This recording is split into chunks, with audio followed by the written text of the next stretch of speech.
Salut à tous, c'est Bueta. Alors aujourd'hui, on se comédie du scientifique. Salut, j'ai une nouvelle voix. Et de la tête d'insecte. Ouais. Alors aujourd'hui, on va parler des scorpions. Les scorpions sont apparus il y a 450 millions d'années à l'Ordovicien. D'ailleurs, allez voir ma vidéo sur l'Ordovicien si ça vous intéresse. Ce sont les premiers animaux terrestres connus. Le plus ancien scorpion vivait entre moins 437 millions d'années et moins 436 millions d'années. Son nom est Parioscorpio venator. Les scorpions sont devenus uniquement terrestres grâce à des poumons il y a environ moins 350 millions d'années à moins 380 millions d'années. Les scorpions sont caractérisés par leur queue en aiguille et leur pédipalpe en forme de pince. En gros, les pédipalpes, c'est des sortes de pseudopathes, quoi.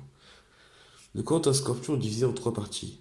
Le céphalothorax, en gros c'est la tête et le thorax qui ont fusionné, l'abdomen et la queue, ou métasome.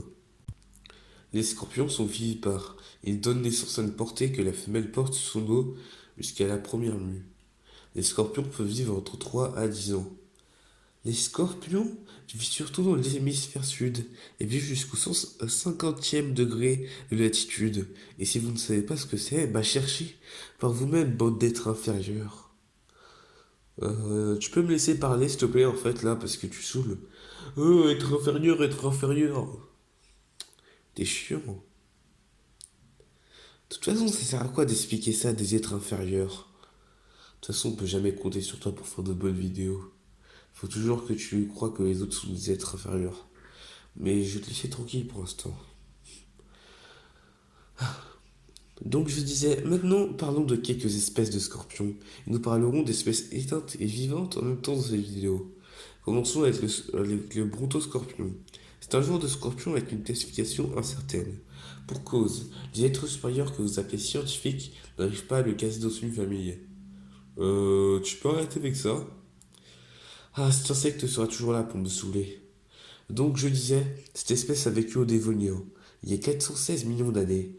C'est un prédateur de poissons sans mâchoire de cette époque, mais aussi une proie pour des eurytérides géants comme Pterigotus, qui mesurait 3 mètres de long. Ce scorpion pouvait sortir de l'eau de temps en temps. Il a été décrit en 1972 à l'aide d'une pince. Et les découvreurs de l'espèce ont estimé la longueur de cette espèce à au moins 90 centimètres.